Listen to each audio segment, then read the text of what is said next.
was all because of the communication style. But then we also, as we took actions, we recorded those actions. We documented when the due dates were. We defined why that deadline was important and what the consequence of missing that deadline would be.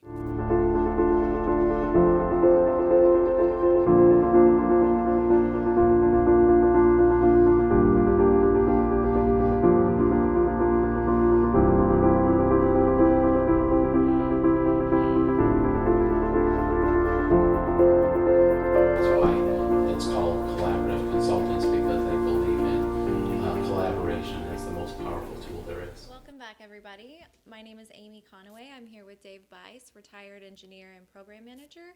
Today we're going to talk about issues and action management. Dave, what does that mean for you and the industry? Yeah, so issues and action management is kind of an interesting one. It's a corollary, if you will, or an adjunct to risk and opportunity management. So if you think about the process flow in program management, risk and opportunities are all about trying to prevent or capture things that haven't happened yet. So risks are things that you have a probability of uncertainty, where something that hasn't happened yet, and an opportunity is you're trying a good thing that hasn't happened yet. And so you're all about trying to manage those activities, either prevent them from happening or try to make them happen. In the case of issue and action management, it's kind of the corollary to that of things that have already happened. So an issue is something that has occurred, usually something bad, that we now need to address. And actions are things that we need to, someone needs to take action upon to be able to correct it. So, but they're very similar processes, and they're very connected with each other. So that's why I wanted to connect those dots a little bit between the two. But if you think about an issue is something that has already occurred on the program, and we need to take action upon it. And many times it's something where we need help from others. Can you think of an example of when that happened?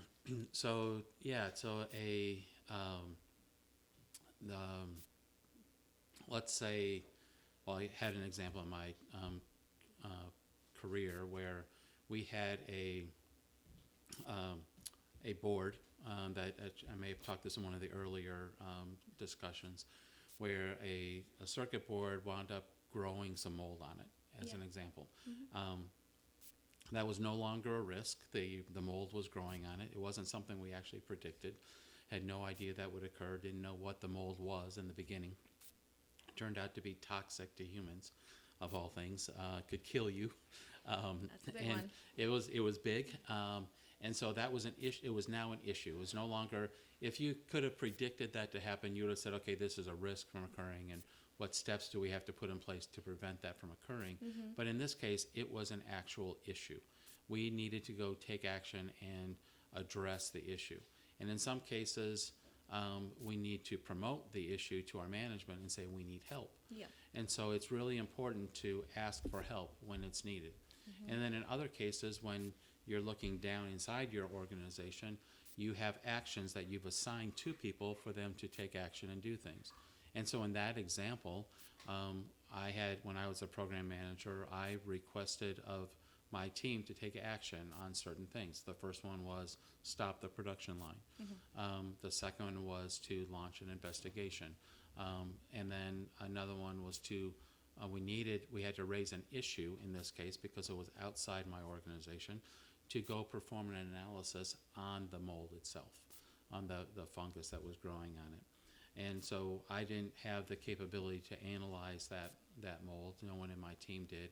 We had to raise that issue and ask for help from outside the organization to go analyze the substance and figure out what it was. Understood. And so that was an issue. We escalated up and said we need to understand what this material is. Once we found out it was toxic, we then took actions to address how we would correct for that. So we recalled all the units that had been sent out to customers. We determined a process for cleaning the cards and determined if we could clean them without damaging the cards and being able to restore them to their natural state where it would no longer be toxic to people. Okay. So those are examples of issues and then actions as well. And so they're two separate terms. Issues being ones that we actually flow up, things that we need help on, and then actions that we flow down. But in both cases, the management part about it is holding people accountable, assigning them, and then really making sure that those issues or actions don't lose traction. We want to make sure we don't forget about them. So we document them and we assign them to people. And an issue we'll assign to someone outside our organization, and an action we assign someone within our organization. Makes So, sense. but it's really about accountability in the end, and assigning a due date that when that issue or action needs to take place, and also who is accountable for that issue or action. Sure. So we assign those, we keep track of them, and then as that date approaches, we hold them accountable and say, where are we on that? Sure. And try to And get it back. So that example that you're using, I think you mentioned in a previous video, and you said that the outcome of how that was managed was really good because you had positive feedback despite everything bad that happened. They were impressed with how you handled it. Right. Is that right? That's correct. And what was really driven around that was by being totally open and honest with our customer. So at the very beginning of when that happened, we informed the customer immediately. And I got to say that was contrary to the way most of the employees or the company would have responded in the past. Right. People, And I think still now, probably. most people would want to just say, oh no, I need to get all the answers before I ever talk to the customer. Yeah. And that's actually, while that may be a knee-jerk reaction, it's actually the opposite of what people need It to do. doesn't look good for the customer. They think, okay, what are you hiding? Exactly. You don't care. Yeah. Right. And by informing them, and it's really good to have a strong relationship with your customer. So it's important in the very beginning to establish that relationship and that trust, and to set the stage and say, hey, I don't have all the answers all the time.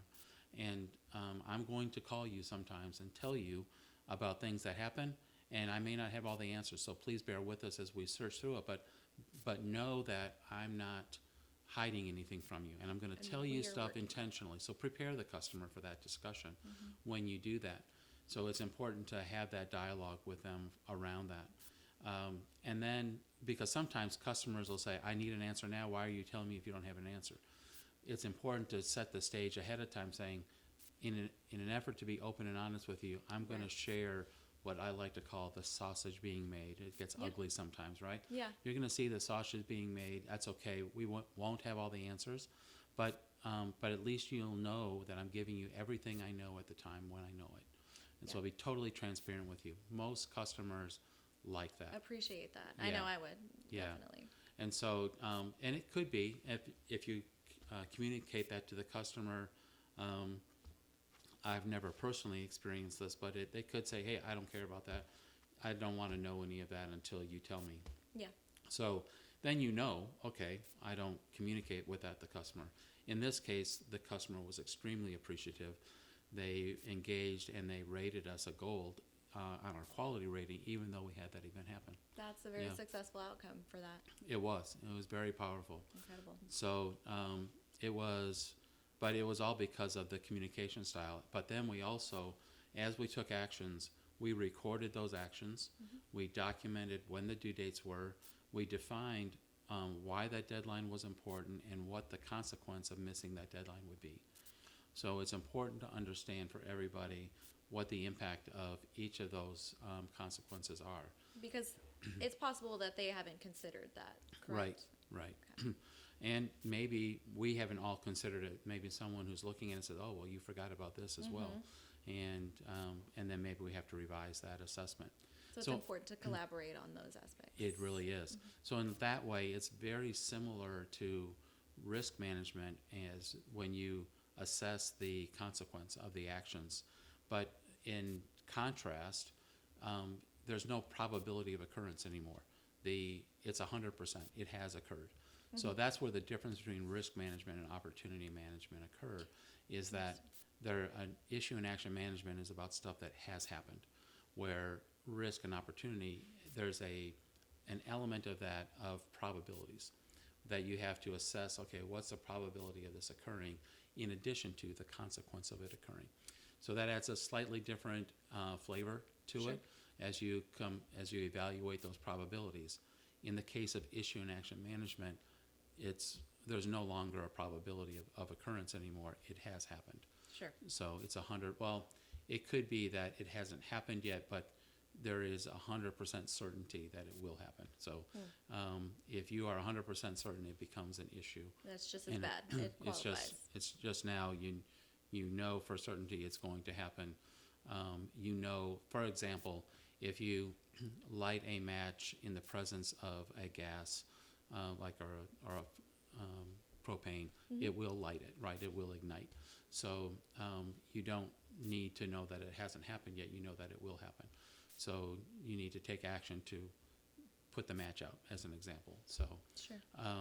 the consequence is things will blow up because you have propane right there. But so again, there's no probability in this equation. So that's where the big difference between the two are.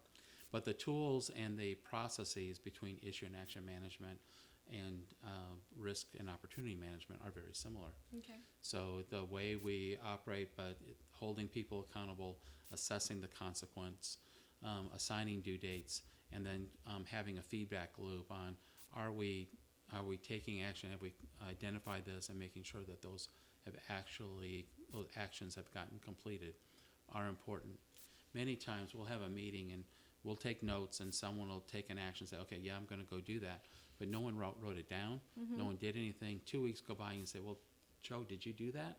No one's accountable. No one's accountable, exactly. So it's really about holding people accountable, and even if it's your boss, Yeah. and you escalated an issue, said, I need help with this, and it needs to be done by this date, that's acceptable. I know it makes people uncomfortable to assign a due date to your boss. That's perfectly acceptable, though. I think any good boss and good leader would appreciate that. Right.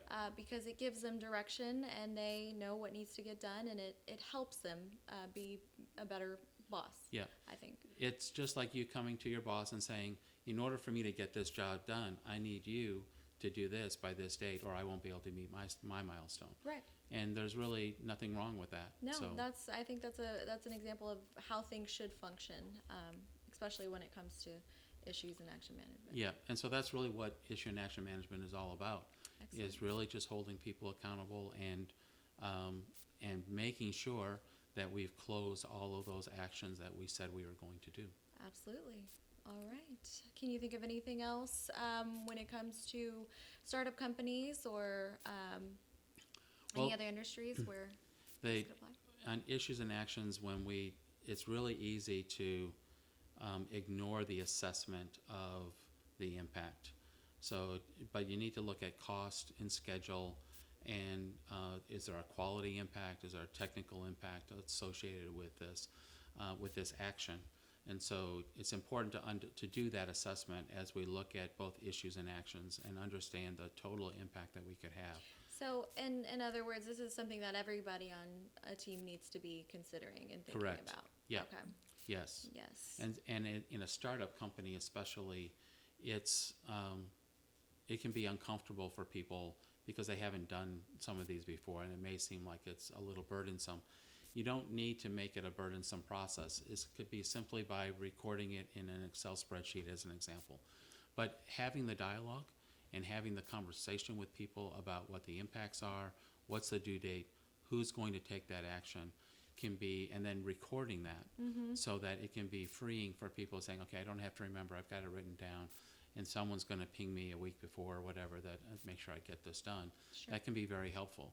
So it's important to have ownership of the process, but also know that people aren't being judged necessarily by it. It's a reminder to make sure we're all working together. Absolutely. And it's an easy thing for people, especially startup companies, to forget because they're so focused on defining the product that they forget about the process of issues and actions that we need to document and record them so we don't forget about them. Sure. All right. Well, again, that was very informative. Thank you for that. All right, thank you. You're welcome. If anybody else has any questions, please go to collaborativeconsultants.net.